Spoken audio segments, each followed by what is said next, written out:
Okay, back into James 4 and verse 9.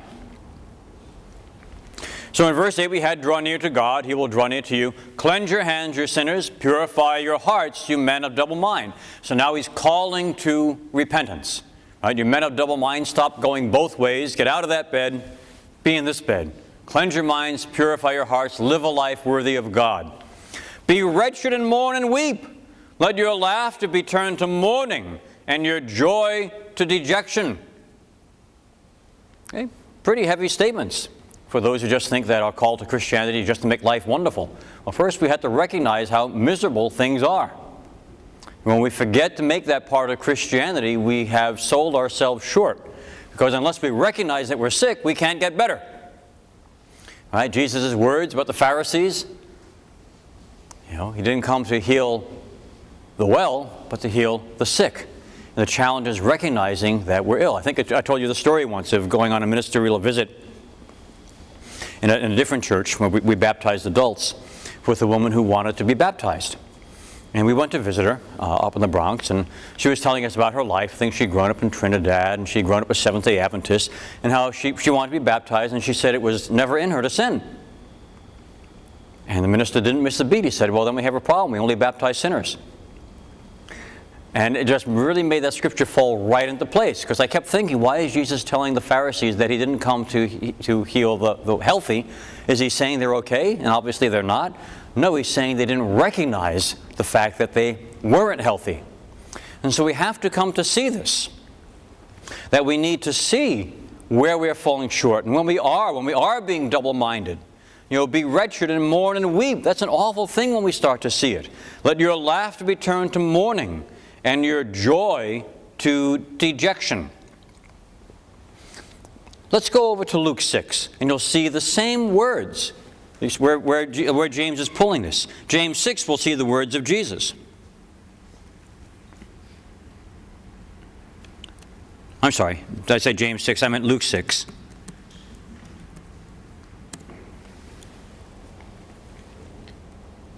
All right, yep, Luke 6. Okay, so this is Jesus, the Sermon on the Plain. And Jesus lifts up His eyes on His disciples and He says, blessed are you poor, for yours is the kingdom of God. Blessed are you that hunger now, for you shall be satisfied. Blessed are you that weep now, for you shall laugh. Blessed are you when men hate you, and when they exclude you and revile you, and cast out your name as evil on account of the Son of Man. Rejoice in that day, and leap for joy, for behold, your reward is great in heaven. For so their fathers did to the prophets. We think, yes, yes, yes, oh, that's me, I want to rejoice, I want to be great. But unlike Matthew, Luke then turns around a little bit here. And he says, but woe to you who are rich, for you have received your consolation. Woe to you that are full now, for you shall hunger. Woe to you that laugh now, for you shall mourn and weep. Woe to you when all men speak well of you, for so their fathers did to the false prophets. So He tells us there is a place for woe. There is a place to be just as James says. Now, we don't stay there for all of our lives. Our call to Christianity is not a call to perpetual weeping and misery and wretchedness, but we have to start there or we can't get to the place of joy.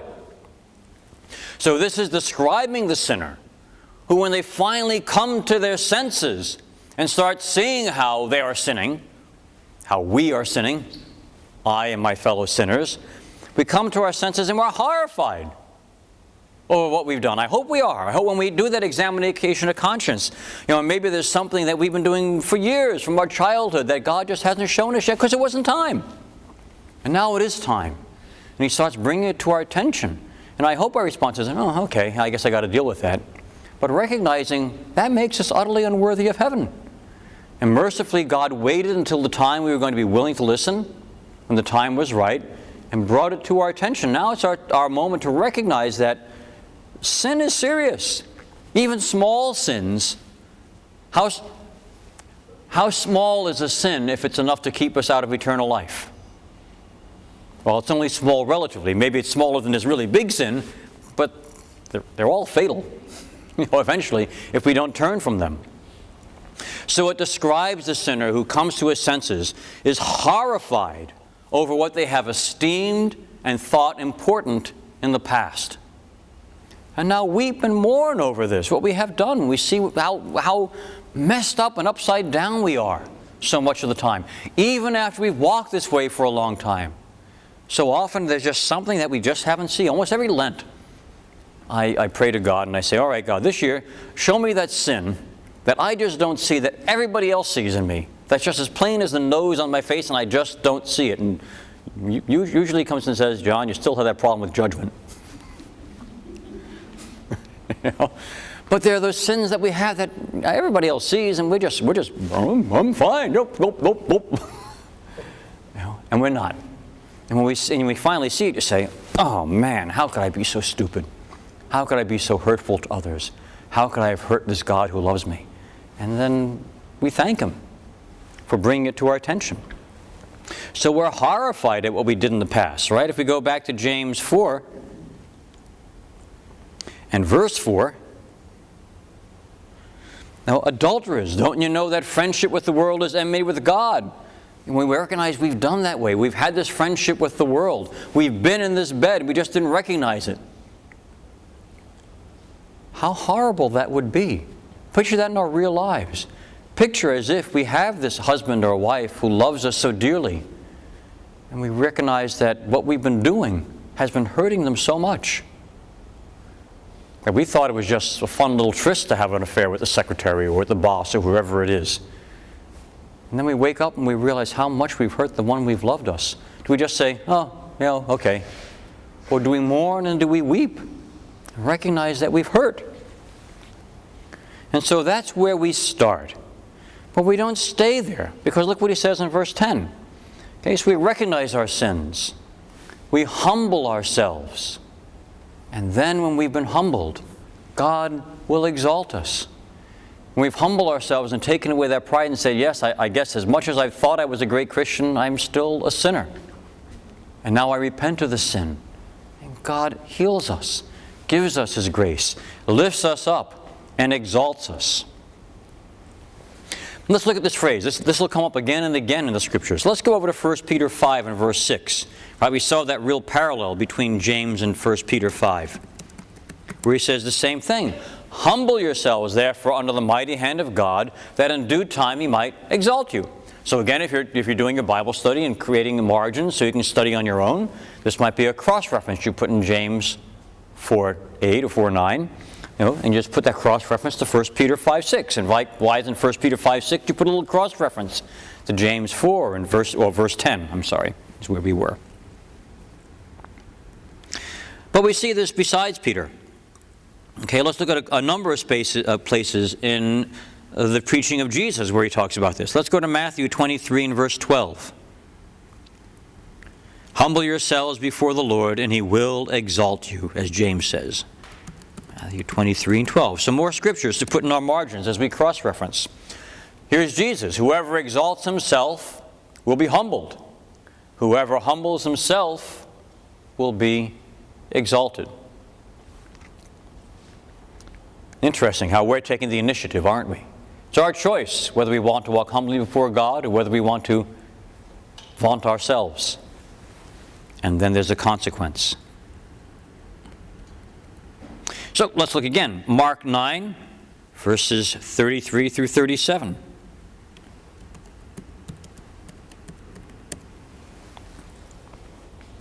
And they came to Capernaum, and when he was in the house, he asked them, what were you guys discussing on the way? But they were silent on the way. They had discussed with one another who was the greatest. You can just see this. What were you guys discussing on the way? Nothing. Right? But they were silent on the way, for they had discussed with one another who was the greatest. And he sat down and called the 12. And he said to them, if anyone would be first, he must be last of all and servant of all. And you know, we humans are so dense sometimes that what do? We get it wrong. We say, I want to be first, so therefore I'm going to make myself last so that I can be first. No, it's that matter of the heart, isn't it? As long as we want to be first, we've got this problem. Okay, so if anyone be first, he must be last of all and servant of all. And he took a child and put him in the midst of them. There's actually an interesting legend. Remember I've mentioned Ignatius of Antioch? Very early writings of the church, the great bishop of Antioch. He's martyred in Rome. He writes these letters, writing about 110 AD. There's actually a legend that he was this child. As a little child, he knew Jesus. And this was him. He took a child and put him in the midst of them. And taking him in his arms, he said to them, "Whoever receives one such child in my name receives me. And whoever receives me receives not me, but him who sent me." This child. But he uses this image of children again. Let's go to Luke 13 and verse 30. So again, as we learn the mechanics of Bible study, these are all scriptures that I would put in my margin. The 1 John 4:10. So when I go into the study, I can pull up all these scriptures again and bring them to mind. Jesus saying, "And behold, some who are last will be first, and some who are first will be last." Chapter 14, verse 7. Now he told a parable to those who were invited. He's at a dinner. When he marked how they chose the places of honor, saying to them, "When you're invited by any one of them to a marriage feast, do not sit down on a place of honor, lest a more eminent man than you be invited by him. And he who invited you both will come and say to you, 'Give place to this man.' And then you will begin with shame to take the lowest place. But when you are invited, go and sit in the lowest place, so that when your host comes, he may say to you, 'Friend, go up higher.' And then you will be honored in the presence of all who sit at table with you. For everyone who exalts himself will be humbled, and he who humbles himself will be exalted."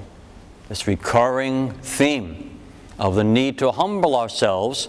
So you notice there's an active part and there's a passive part. If we actively exalt ourselves, well, we are going to be humbled. If we actively humble ourselves, God is going to exalt us. All right, last one we have here, Luke 18, starting in verse 9.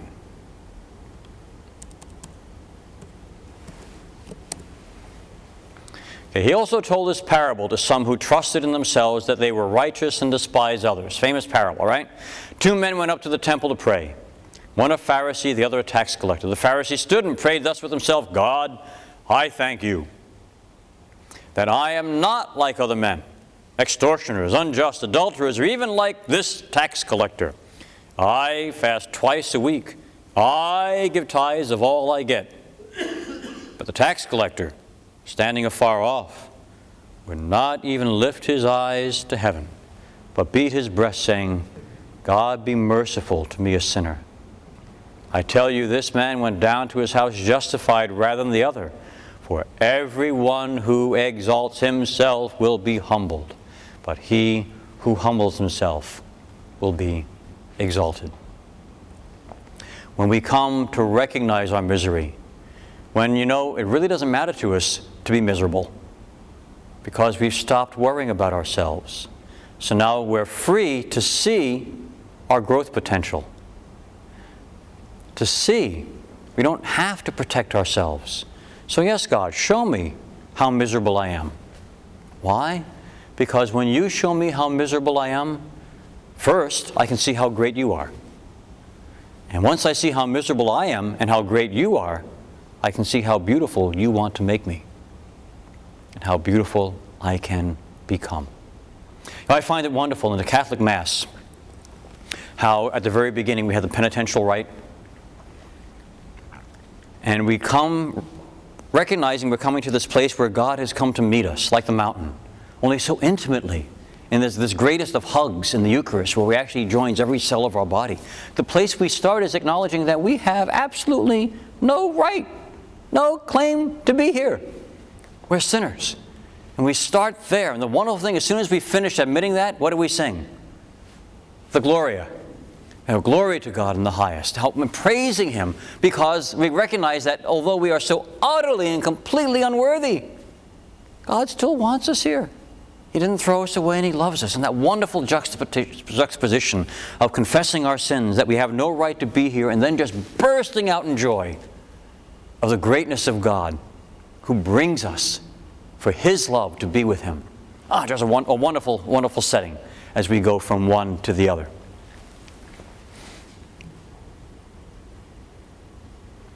Let's come back into James.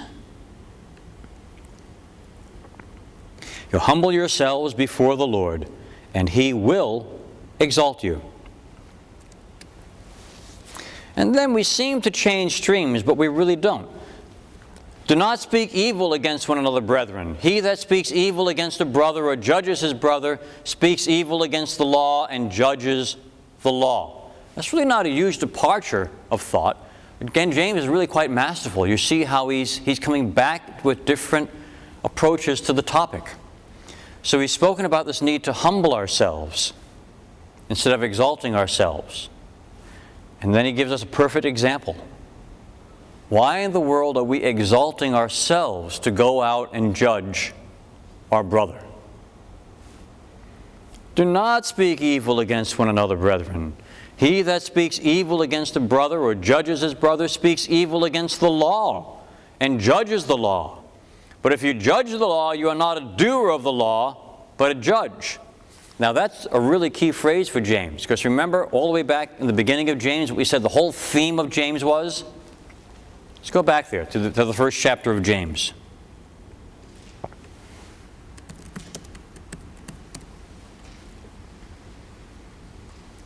And we said we could sum up the whole point of the book of James in chapter 1 and verse 22. But be doers of the word, and not hearers only, deceiving yourselves. Be doers of the word. So can you see how this rings so strong when James says that if you judge the law, you're not a doer, but a judge.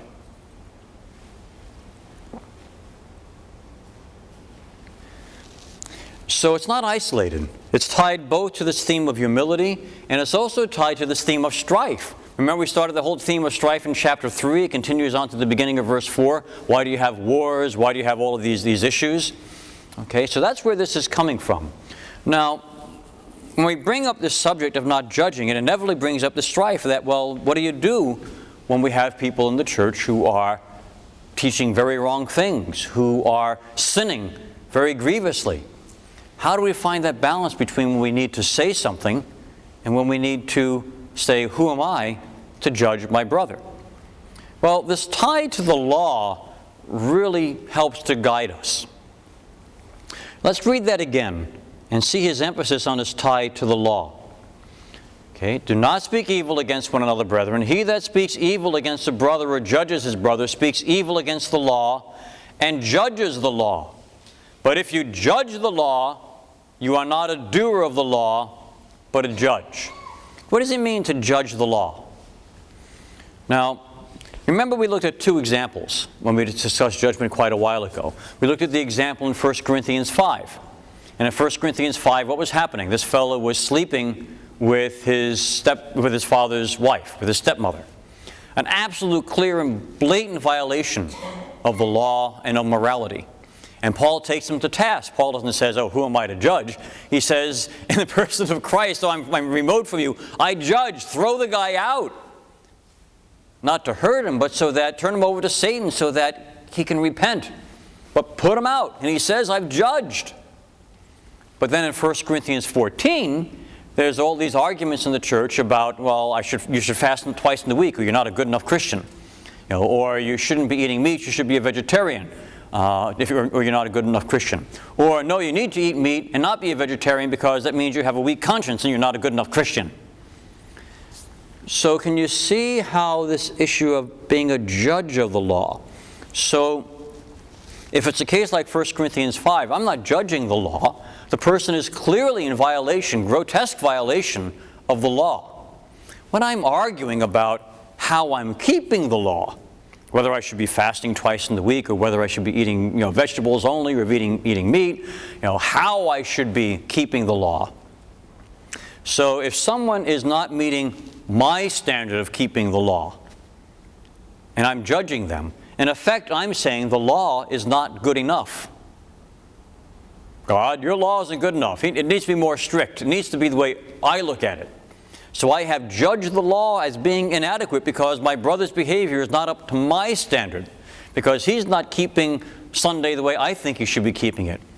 He's not dressing the way I think he should be dressing. He's not listening to the kind of music I think he should be listening to. And suddenly when we start judging how people are living their Christianity as opposed to how people are grotesquely violating their Christianity, we're basically saying the law is not good enough. We're judging the law. And if we're judging the law, we're not doers of the law, we're judges of the law.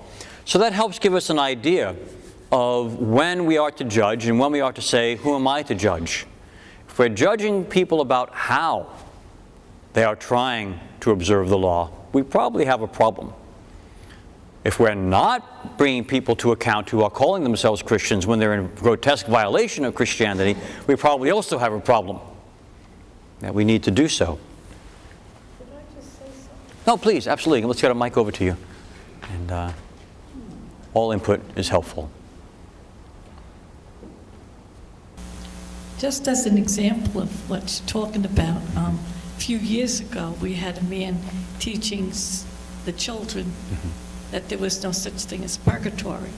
So the thing I did was I took him aside and I explained to him that, you're going against the Catholic faith, but he would not listen to me. So I went to the head of and told her what he was teaching. But I just didn't spread it around like gossip or anything, just explained it to him, and then when he wouldn't listen to me, then I went to one ahead of him. So she asked him to not teach. Yeah, which is a good example of how to handle it. In fact, we have such an example in Matthew 18, if you recall. Oops, let's see if I mistyped that. Yep, I mistyped that. Matthew 18. And, it's down here. Here we go. If your brother sins against you, go and tell him his fault between you and him alone. If he listens to you, you have gained your brother. But if he does not listen to you, take one or two others along with you, that every word may be confirmed by the evidence of 2 or 3 witnesses. If he refuses to listen to them, tell it to the church. And if he refuses to listen even to the church, let him be to you as a Gentile and a tax collector. Okay? So there is a process, and it's just what you did. When we have to deal with things that are overt violations of the law or direct contrary teachings to what the church teaches as truth. Whereas if we were taking him to task over, who knows what, let's say the music you listen to or the way you dress, as long as it's not really wild and out. Don't come to church wearing nothing. That wouldn't be a good idea. But we're judging how people are keeping the law as opposed to if people are keeping the law, is maybe one way of phrasing it. And even then we need to be careful. This is something that can be so damaging to a church and so damaging to people when we judge inappropriately. But it's also damaging when we refuse to stand in the face of evil and call it what it is. So when you're confronted with such a thing, pray about it a whole lot and gain some counsel if need be. And just be careful.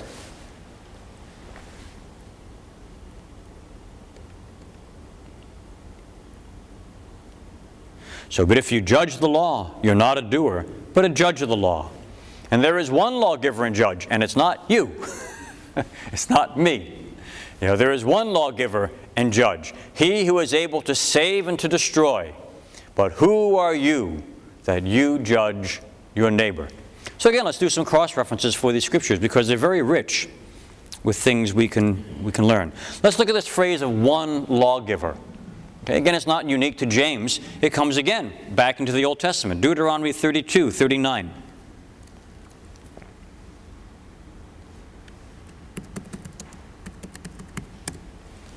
Oops, except I must have mistyped it because it took us to Revelation instead.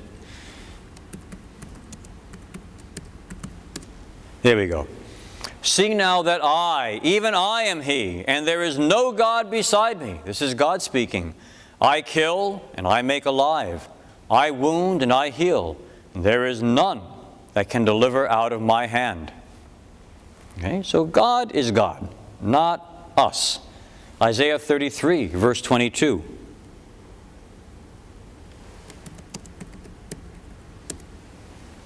For the Lord is our judge, the Lord is our ruler, the Lord is our king.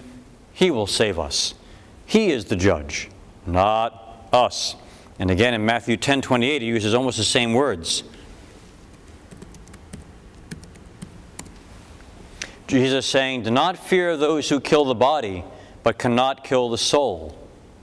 Rather, fear him who can destroy both soul and body in hell. These echoes of, let's get back to the James, these echoes of, there is one lawgiver and judge, he who is able to save and to destroy. But again, who are you to judge your neighbor? Likewise, wasn't just coined by James. This is what Paul said in Romans 14, that chapter we cited about how they're arguing over the trivial things. Who are you to pass judgment on the servant of another? What does he mean by that? Whose servants are we? God's, right? The Lord's servants. So who are we to go judging another man's servant when we judge our fellow servant? Who are you to pass judgment on the servant of another? It is before his own master that he stands or falls, and he will be upheld, for the master is able to make him stand. If he's really a Christian, really devoted to God, yes, he's going to have sins, just like I do. But as he humbles himself, God is going to exalt him, like he will for me. And in fact, if we violate this, and we start getting all over our brothers and the way they are, and our sisters and the way they are, who are we judging? Them? Or are we really judging their teacher? Saying, you know, Jesus, you're really mangling this guy's life over here. You're not doing a good enough job handling this guy as your servant. And why are you letting your servant mess up so much? Let's take a look at Luke 6.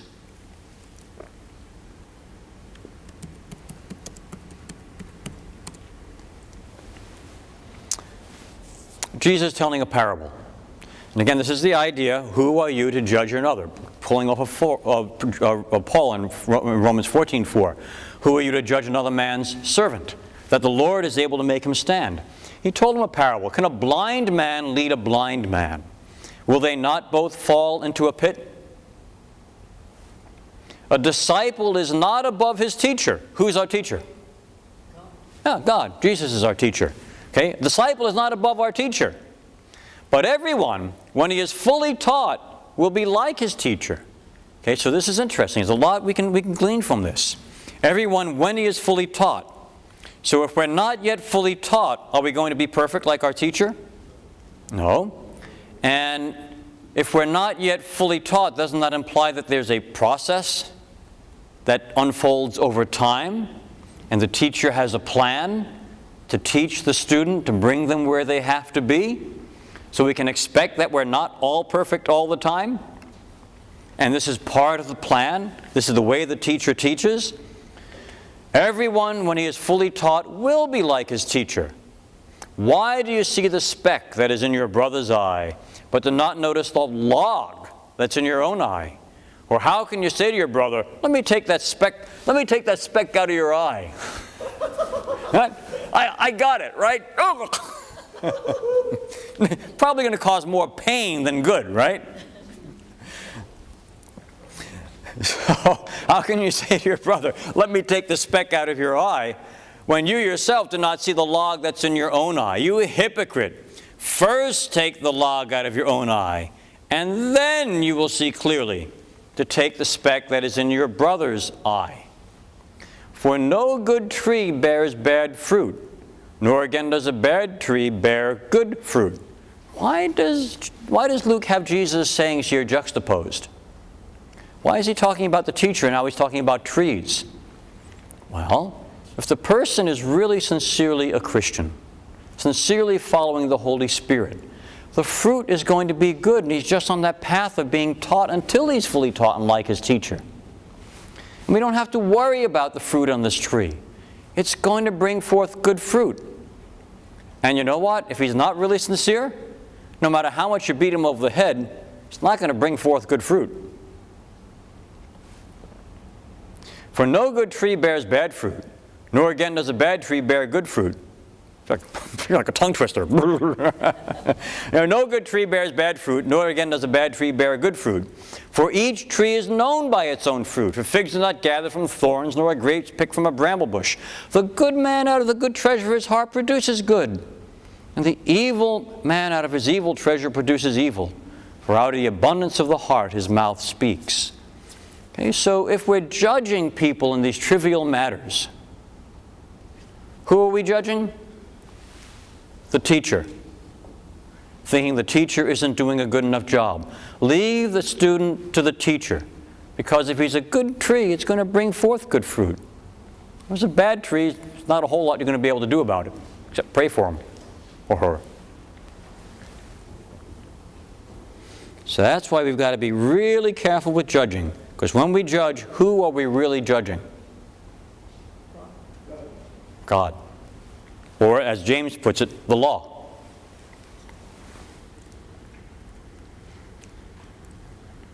I'm going to introduce this, but then I think we'll stop here just a little bit early, because this is a really important section that follows up on this idea of humility.